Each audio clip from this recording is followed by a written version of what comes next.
Hello everybody, this is Bilal with Hiba Learning. Today we are going to talk about career planning. And this is the very first video on the series of videos that I'm going to put out. This is for folks who wants to learn computer programming, whether you're a college graduate or a high school graduate, or if you just want to change your career and become an IT professional. So this would be a three-part video. First, we will discuss the different learning paths, the different paths that you would be taking to become an IT professional, which depends on the type of passion or the type of expertise or what you feel like you would be doing once you graduate, once you finish learning. And then we will go into details on each field and talk about um, what are the details, what are the kind of things you would be doing if you choose one path over another. So let's get started. Like I said, it's a good idea for anyone who wants to learn programming to first decide what options are available and which one best fits his or her passion, and what kind of work is he comfortable to do when he finishes learning. So when you set goals, these are topics you need to know that these things are available um, when you finish learning. So I grouped them into two sections. First one is your technical type roles. If you follow these paths, you will become a technical professional. You will be doing mostly technical work, and your work would be very detailed. You will be working on one or two things at any given time, but you will be working a lot of detailed work. Anything you do is very detailed and specific, and you have to become good at it as you go. Now, the second section, these are roles that are more managerial type roles, where you don't do a lot of technical work, but you do different type of work. You either manage things, or you either manage systems, or you either you know work with business professionals to translate technical documents and technical requirements into business language. Okay. So first, the one topic that everybody is interested these days is learning programming, and you would become a software engineer. Once you become a programmer, there are different names for it: software engineer, software consultant. It's all the same, but basically you will be doing programming and you will be working with software. And later on, once you become more experienced, you will become an architect, or even a higher level will be system architect. Now in this field, you will be doing a lot of specific technical work that within a software, certain type of software. For example, Java, you will be working closely with another team, and you will be writing programs in Java, and you will be dealing with it on a daily basis, fixing bugs, fixing issues, creating solutions for the requirements, that kind of thing. So if you like programming, if you like to write code, if you like to see how coding works, this would be the field you want to go. But this would be very specific. You will not be aware of what else is going on in the organization. You will be working with mostly customer requirements, which was translated by somebody else, and you will be asked to program certain things certain way, and you will be working on a type of language, whether it is Java or C++ or whatever language you will be working. You will be specifically writing code. Okay, So now if that is the type of work you want to do, so you want to take this route to become a software engineer, and I have more classes, more videos coming on that, where I start from very basic and then we start learning programming and go up higher levels. The second type of work would be system analyst. Now, if you become a system analyst, you will eventually become a system manager.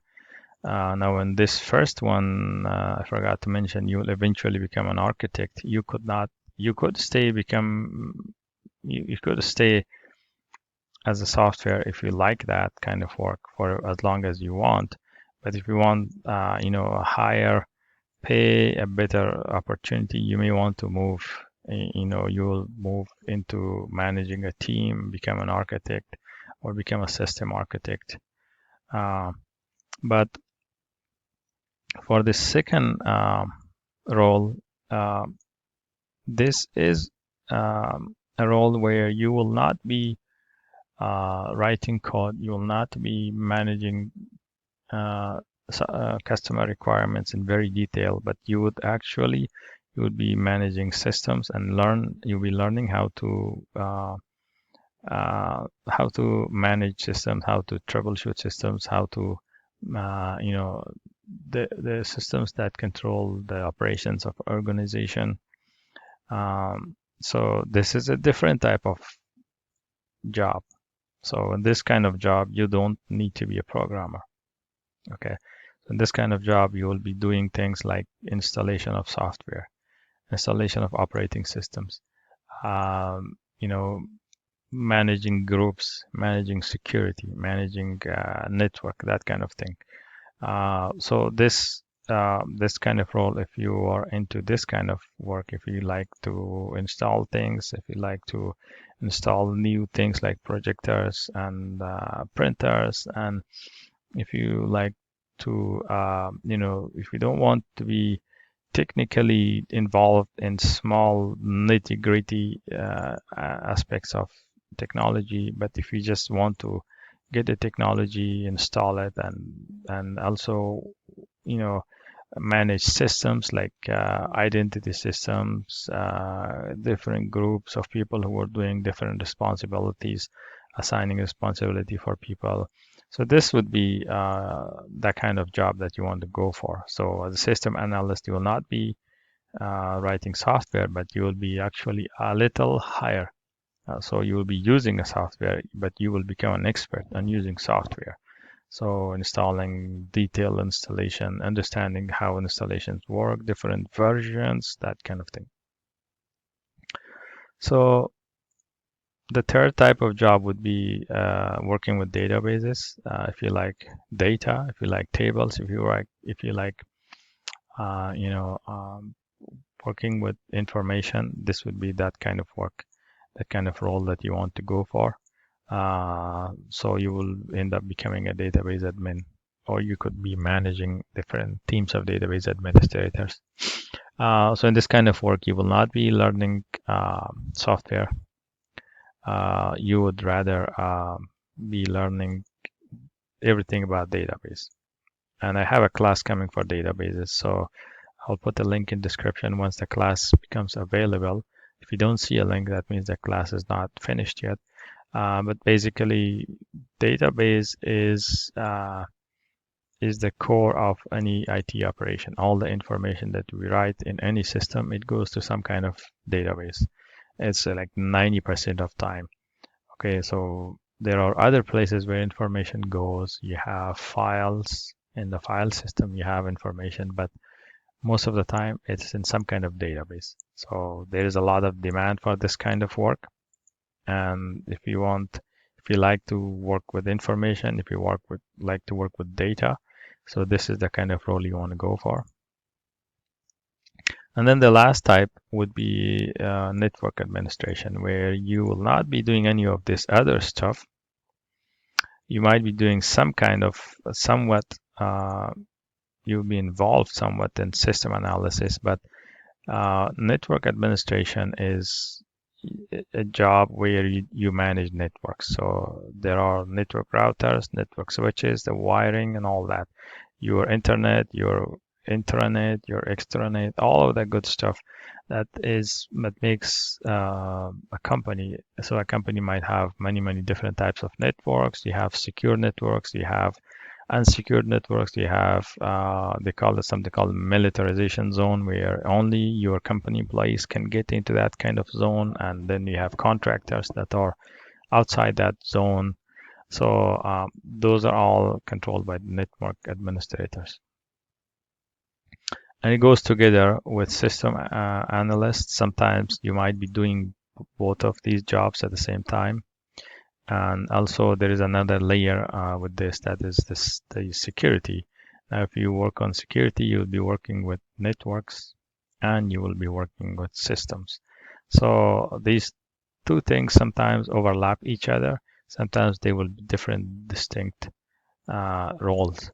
So if you like working with networks, if you want to deal with routers and switches and how systems are connected together and how traffic goes between one system and another system. So there is also some classes you can take to get certification from Cisco and there are some other ones. So this role is a little different. But anyway, if you have passion for this kind of work, then that's the job you want to take. Uh, so this is all I have for this slide. Okay. So next we will talk about managerial roles. What kinds of role are those, and why you want to go that route if you have a different passion and different goal for your career. So stay tuned, and we will be talking about the managerial types of roles in the next video. Thank you guys. I'll see you in the next video.